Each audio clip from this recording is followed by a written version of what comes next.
وہ ہمیشہ اسی لعنت میں گرفتار رہیں گے۔ ان سے نہ تو عذاب ہلکا ہی کیا جائے گا اور نہ انہیں کچھ مہلت ملے گی۔ اور لوگوں، تمہارا معبود ایک ہی معبود ہے،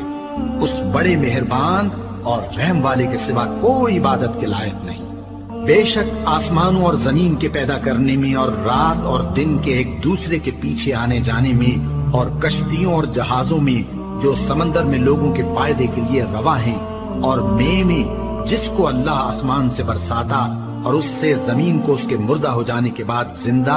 یعنی خشک ہو جانے کے بعد سرسبز کر دیتا ہے، اور زمین پر ہر قسم کے جانور پھیلانے میں اور ہواؤں کے چلانے میں اور بادلوں میں جو آسمان اور زمین کے درمیان گھرے رہتے ہیں، عقل مندوں کے لیے اللہ کی قدرت کی نشانیاں ہیں۔ اور بعض لوگ ایسے ہیں جو غیر اللہ کو اللہ کا شریک بناتے اور ان سے اللہ کی سی محبت کرتے ہیں، لیکن جو ایمان والے ہیں وہ تو اللہ ہی کے سب سے زیادہ دوستدار ہیں۔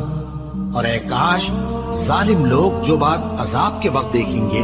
اب دیکھ لیتے کہ سب طرح کی طاقت اللہ ہی کو ہے، اور یہ کہ اللہ سخت عذاب کرنے والا ہے۔ اس دن کفر کے پیشوا اپنے پیروں سے بیزاری ظاہر کریں گے اور دونوں عذاب الہی دیکھ لیں گے اور ان کے آپس کے تعلقات منقطع ہو جائیں گے۔ یہ حال دیکھ کر پیروی کرنے والے حسرت سے کہیں گے کہ اے کاش ہمیں پھر دنیا میں جانا نصیب ہو، تاکہ جس طرح یہ ہم سے بیزار ہو رہے ہیں اسی طرح ہم بھی ان سے بیزار ہوں۔ اس طرح اللہ ان کے اعمال حسرت بنا کر دکھائے گا اور وہ دوزخ سے نکل نہیں سکیں گے۔ لوگوں، جو چیزیں زمین میں حلال طیب ہیں وہ کھاؤ، اور شیطان کے قدموں پر نہ چلو، وہ تمہارا کھلا دشمن ہے۔ وہ تو تم کو برائی اور بے حیائی ہی کے کام کرنے کو کہتا ہے، اور یہ بھی کہ اللہ کی نسبت ایسی باتیں کہو جن کا تمہیں کچھ بھی علم نہیں۔ اور جب ان لوگوں سے کہا جاتا ہے کہ جو کتاب اللہ نے نازل فرمائی ہے اس کی پیروی کرو، تو کہتے ہیں نہیں، بلکہ ہم تو اسی چیز کی پیروی کریں گے جس پر ہم نے اپنے باپ دادا کو پایا۔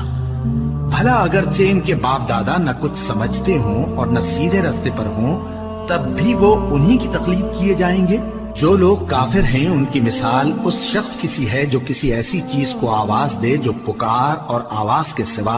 کچھ سن نہ سکے۔ یہ بہرے ہیں، گونگے ہیں، اندھے ہیں کہ کچھ سمجھ ہی نہیں سکتے۔ اے اہل ایمان، جو پاکیزہ چیزیں ہم نے تم کو عطا فرمائی ہیں ان کو کھاؤ، اور اگر اللہ ہی کے بندے ہو تو اس کی نعمتوں کا شکر بھی ادا کرو۔ اس نے تو تم پر بس مرا ہوا جانور اور لہو اور سور کا گوشت اور جس چیز پر اللہ کے سوا کسی اور کا نام پکارا جائے حرام کر دیا ہے، ہاں جو مجبور ہو جائے، بشرطے کہ اللہ کی نافرمانی نہ کرے اور حد ضرورت سے